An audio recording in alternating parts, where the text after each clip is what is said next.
আসসালামু আলাইকুম। বীরভূম জেলার বোলপুর শান্তিনিকেতন থানা ছোট্ট একটা গ্রাম থেকে আমি খুশি। কেমন আছো তোমরা সবাই? আশা করি তোমরা সবাই ভালো আছো আর আল্লাহর রহমতে আমিও ভালো আছি।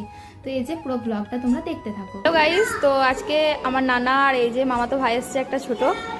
তো আজকে কি কি করছি, এই যে ওরা এসছে সন্ধ্যাবেলায়, এখনই আজান দিল, ওরা এসেছে, চাটা খেয়ে নিয়েছে। তো কি কি রান্না হচ্ছে তোমাদের দেখাবো। আদিল আদিল আদিল হাই করো, hello guys. Adil hello guys করো, হ্যালো গাইস করে দাও ও বেটা, হ্যালো গাইস।